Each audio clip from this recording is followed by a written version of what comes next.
waktu itu tahun 2022 Januari aku launching produk namanya Ceramon yang sekarang tuh jadi best selling produk kita, bahkan kita penjualan terlaris nomor 3 di TikTok.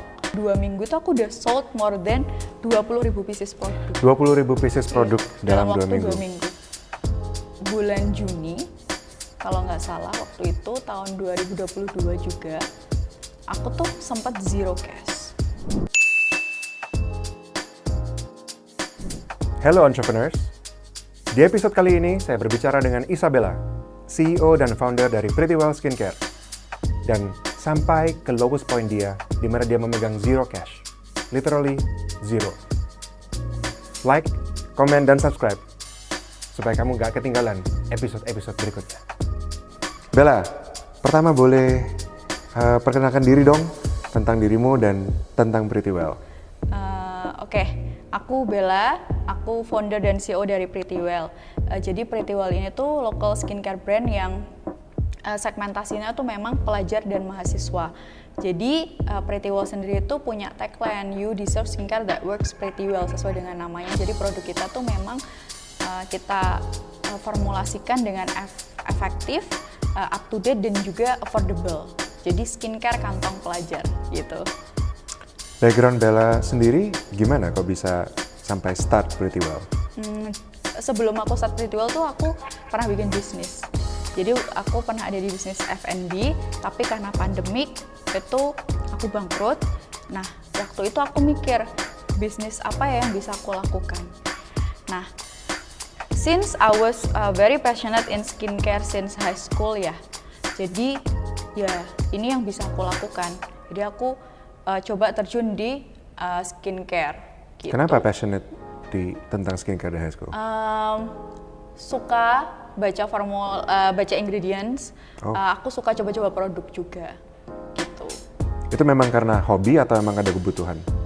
Hobi dan juga kebutuhan sih. Kebutuhan untuk skincare. Iya. Dan secara edukasi, apakah ada background di situ untuk bisa terjun di? Pada waktu itu aku nggak ada background study di skincare ya, tapi saat aku sudah mulai running Pretty Well, aku tuh ambil kelas formulasi. Gitu. I see. Bella, boleh cerita highest and lowest points di Pretty Well? Oke.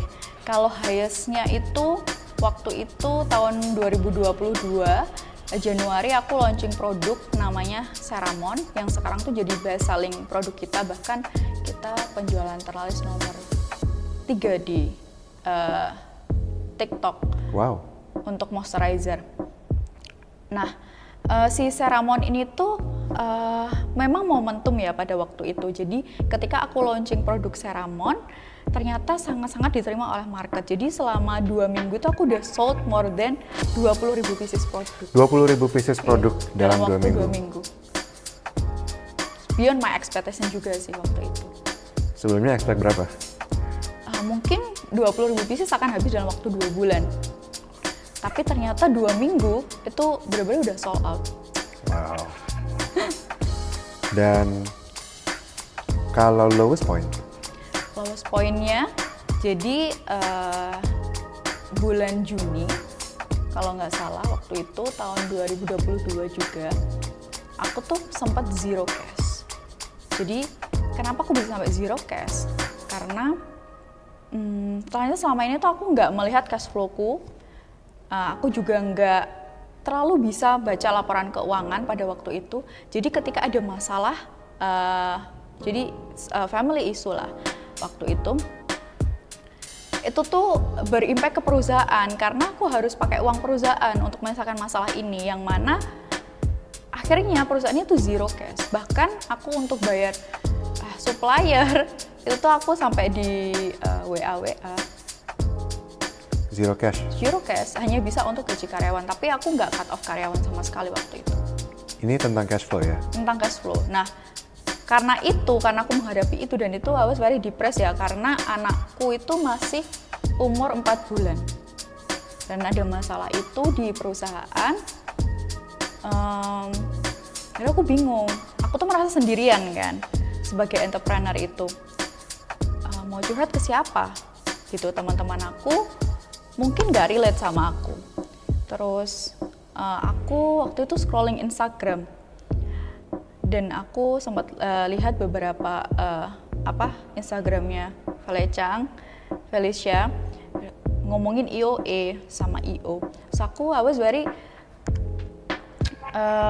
penasaran lah, ini tuh apa, community apa. Jadi aku tanpa referensi apapun, terus aku decide untuk join EOA. Sama sekali tanpa referral dari teman pribadi ya? Iya, nggak ada. Felecang juga bukan teman?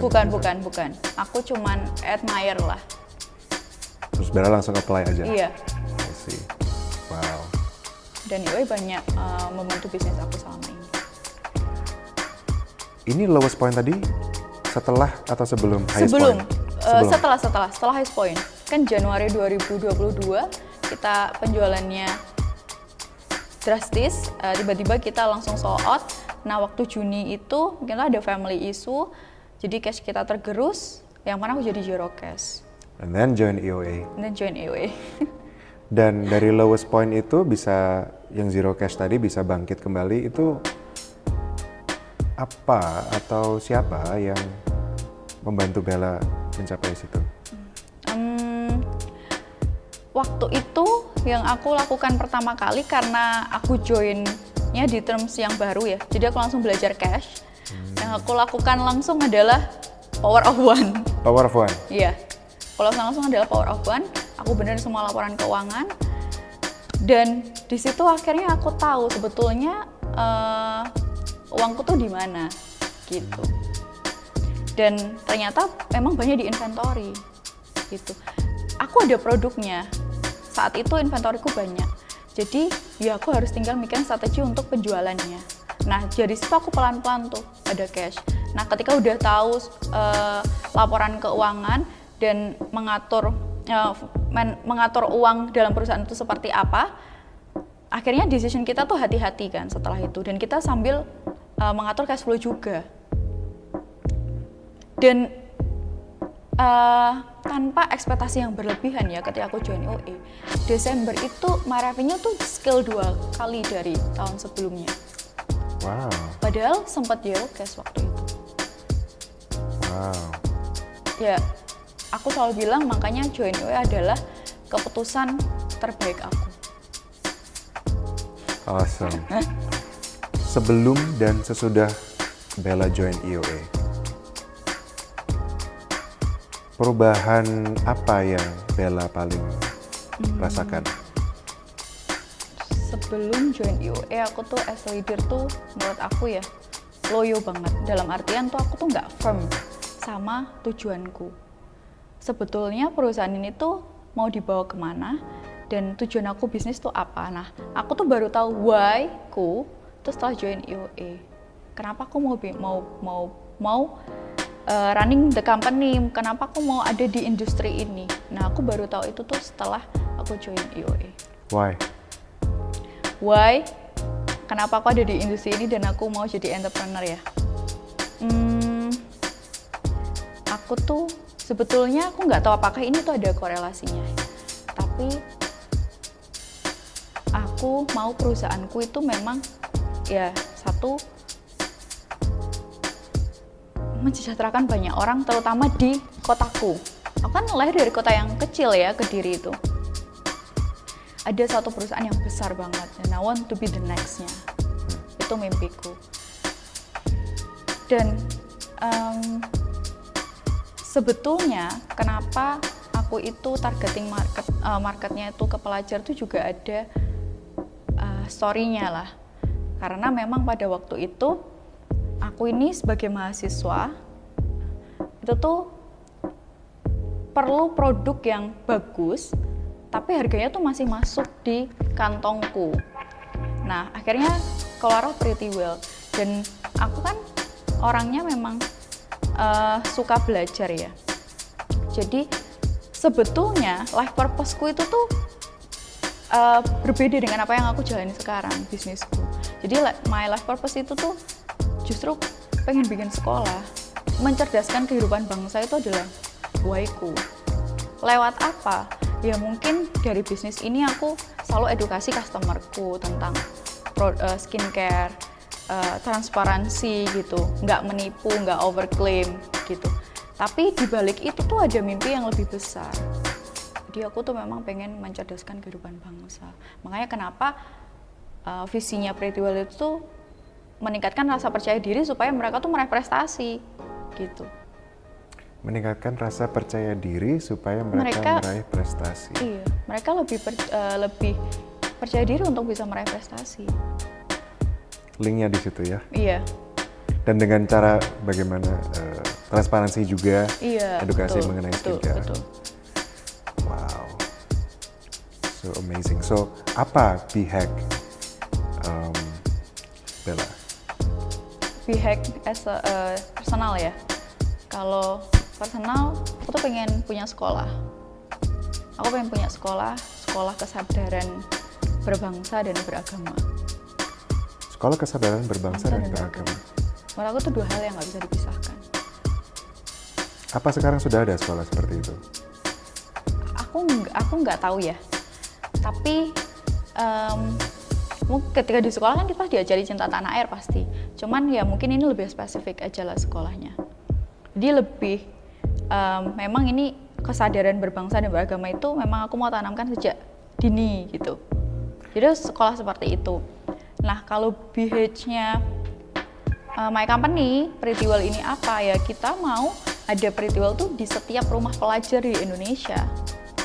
Jadi setiap pelajar di rumahnya ada Pretty Well. Kalau di IOA ini kan kita ada 4 pilar ya. Iya. Ada cash, ada strategy, ada people, ada execution. Kalau harus pilih satu, mana yang menurut Bella paling kontribusi ke pertumbuhan atau kesuksesan Pretty Well sekarang? Cash sama people sih. Cash sama people. Iya. Boleh ceritain? Cash, waktu itu mungkin ini dirasakan sama teman-teman juga ya. Aku tuh sebagai entrepreneur nggak bisa baca laporan keuangan gitu, nggak tahu neraca. Dan aku tuh nggak aware sama cash flow juga. Jadi kayak sebagai entrepreneur tuh kadang kita kayak ada project apa, brand lain mengeluarkan produk baru ya kita oke lah kita keluarin produk baru juga gitu. Yang mana sebetulnya itu tuh juga kadang menggerus cash kita. Nah waktu aku join IOA, aku tuh jadi tahu parameternya. Kapan aku harus mengeluarkan cash ini untuk bisnisku. Misalkan, jadi semua keputusan sekarang tuh based on data. Itu yang aku pelajari dari IOA. Jadi aku sekarang ketika memutuskan melakukan sesuatu, aku selalu lihat laporan keuanganku. Apakah aku bisa survive ketika ini gagal? Apakah ada cash flow-nya ketika aku melakukan ini? Dan semuanya tuh berdasarkan data, bukan cuman kayak feeling aja gitu. Sama people, dulu ada cerita lucu. Waktu aku hire finance, sales, Januari 2022 itu, bahkan mereka tuh punya waktu untuk baca buku di kantor. Karena aku nggak tahu mau ngasih job desk apa ke mereka. Jadi aku se-clueless itu as a leader. Ketika aku join IOA, ternyata key responsibility setiap divisi tuh ada, dan kita tuh bisa memaksimalkan produktivitas mereka dalam bekerja. Nah itu yang mulai aku implementasikan ke tim. Jadi I really push them to achieve what I want, to achieve what the company goals lah gitu. Apa yang contohnya dari people itu ya, yang dari yang IOA yang bisa bantu scale up ya, dari people yang ya KPI. As simple as KPI. Pembentukan KPI itu ya. Iya, karena kalau kita cuma kasih job desk ya we know that they are bekerja. Tapi kalau KPI kan kita tahu bahwa mereka itu bekerja dan perform. KPI ini kan sesuatu yang banyak pengusaha tahu itu perlu tapi kesusahan untuk menyusun ya. Iya. Ada tips nggak? Aku juga belajar ini dari IOA, dari coachku juga. KPI itu objektifnya jangan banyak-banyak. Kalau aku bisa sharing ya, kalau di aku tuh 3. Jadi ada 3 objektif yang mana memang ini tuh kasih impact yang besar ke dia, ke perusahaan gitu. Jadi setiap personil ada 3 objektif ya? 3 objektif untuk menentukan bahwa dia tuh perform atau tidak. Apa yang paling unusual atau tidak biasa dilakukan orang lain atau entrepreneur lain yang Bella lakukan? Yang walaupun nggak umum, nggak lazim, itu penting untuk suksesnya Pretty Well. Kalau aku tuh punya prinsip ya, be a good listener makes you a good seller. Being a good listener makes you a good seller. Iya. Mendengarkan apa maunya customer. Gitu. Dalam artian apapun yang produk yang kita keluarkan itu memang atas permintaan mereka. Gitu. Jadi kadang tuh banyak noises kan. Kayak produk ini lagi laris di market, aku pengen keluarkan juga gitu. Tapi sama apakah itu memang yang dibutuhkan sama customer kita? We never know kalau memang itu bukan permintaan mereka atau request dari mereka. Jadi aku selama ini yang aku lakukan adalah be a good listener. Nggak cuma ke customer ya, tapi juga ke timku. How do you become a good listener? Gimana jadi pendengar yang baik? Ya kita, kalau aku tuh learn, unlearn, relearn. Learn, unlearn, relearn. Iya, pasti dalam prosesnya itu seperti itu terus. Jadi aku belajar itu kan nggak harus dari buku, nggak harus dari orang yang memang sudah experience dari kita, tapi bahkan dari tim kita tuh kita juga pasti ada sesuatu yang bisa kita pelajari. Kayak ketika mereka melakukan kesalahan juga pasti ada sesuatu yang kita bisa pelajari. Apa ada proses yang Bella set up sehingga bisa listen effectively dari tim maupun dari customer? Kalau untuk customer kita ada survei. Jadi kita ada survei feedback gitu ke loyal customer kita. Dan kita pun setiap bulan tuh kita ada kasih apresiasi gitu loh ke loyal customer kita. Dan kita kurasi itu, mana yang betul-betul loyal customer, dan kita kasih gift. Jadi kita benar-benar jadi apa ya, nge-treat mereka as a human lah gitu, bukan hanya sekedar mereka tuh customer yang ngasih kita uang, duit gitu. Itu semacam loyalty program gitu? It's not loyalty program actually. Mereka bahkan nggak tahu kalau tiba-tiba kita DM untuk kita kasih apresiasi itu. Surprise gitu ya? Iya, memang ini purely memang kita melakukan itu as a rasa berterima kasih kita bahwa mereka tuh sebetulnya memang berkat buat kita, buat perusahaan kita. Gitu. Ada insight-insight dari situ, dapat insight-insight yang Banyak. sebelumnya nggak kepikiran? Iya, betul. Bahkan kita jadi tahu bahwa oh ternyata yang lagi tren di market tuh ini. Jadi kita bahkan bisa tanya ke customer, apa sih produk-produk itu, apa sih yang lagi dilakukan sama kompetitor kita gitu. Yang kita tuh sebenarnya nggak lihat itu, tapi mereka lihat. Itu sangat useful sih untuk kita. Nice. Kalau listening dari tim ya, aku selalu bilang jangan merasa sungkan ya untuk tanya aku secara personal kalau mereka tuh memang butuh bantuan atau tanya. Kalau di kantorku itu lebih baik kalau tidak tahu ya tanya daripada kamu memutuskan sesuatu sendiri yang kamu tuh belum pernah melakukan itu. Jadi ya makanya tuh aku selalu ada diskusi sih sama mereka. Kalau sekarang ada berapa jumlah timnya? 15 saat ini. 15? Iya. Jadi cara Bella untuk memastikan proses listening itu berjalan lancar adalah assure tim bahwa jangan sungkan gitu aja? Iya, jangan sungkan. Atau ada ritme meeting yang di set up seperti itu? itu? Aku juga belajar dari OE, jadi ada weekly meeting, mereka juga ada daily huddle, kayak gitu. Terus monthly meeting, ya sama lah. Oh, ada huddle, weekly meeting, Iya, monthly meeting ya? Kalau huddle biasanya aku nggak ikut ya, tapi kalau weekly meeting selalu ada aku. Setiap divisi pasti ada aku. Di situ, listeningnya juga di situ? Iya, di situ. Karena mereka kan akan update ya, 1 minggu itu mereka lagi ngapain. Apa yang contoh listening dari tim yang insight apa yang didapat dari situ? Mungkin yang menurut aku menarik adalah mungkin salah satunya dari let's say konten kreatorku ya. Kan nggak mungkin aku sebagai leader itu aku juga update dengan konten-konten yang misalkan lagi hype di TikTok gitu kan. Jadi somehow aku tuh dengar itu dari mereka. Jadi kayak oh memang konten sepertinya yang lagi tren gitu. Dan aku merasa ya they know better daripada aku. Memang betul ada referensinya, ada buktinya. Jadi ya kenapa kita harus mengelak itu bahwa oh jangan, kamu harus bikin konten seperti ini gitu. Bagaimana Bella mendorong mereka untuk mau share hal-hal seperti itu? Itu sudah kalau di Pretty Well itu aku selalu bilang ke mereka bahwa kamu di sini tuh bukan bekerja dan kamu di sini bukan belajar, tapi you do both, belajar dan bekerja. Kalau kamu belajar aja ya bukan di sini tempatnya. Kalau kamu mau bekerja saja juga bukan di sini tempatnya. Aku selalu bilang seperti itu. Dan kalau kita lihat sekarang apa yang menjadi bottleneck Pretty Well di saat ini? Bottleneck-nya mungkin di people ya. Jadi di Kediri itu karena kita kan kota kecil ya. Jadi SDM yang mungkin berkualitas itu tuh nggak di Kediri gitu. Mereka mungkin di Surabaya atau mereka ke Jakarta gitu. Jadi ketika kita hiring proses atau kita hiring SDM itu sulit banget.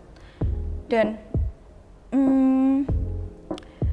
untuk bisa membuat mereka itu punya mimpi yang besar, yang mana mereka tinggal di kota yang kecil dengan mimpi yang besar, itu tuh perlu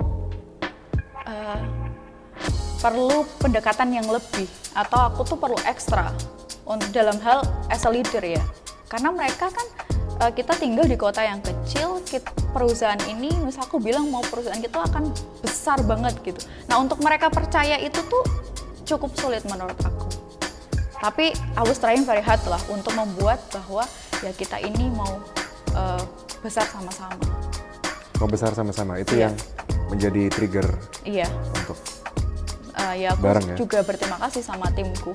Pretty Well nggak mungkin bisa di posisi ini juga tanpa mereka juga kan. Leadership skills ya?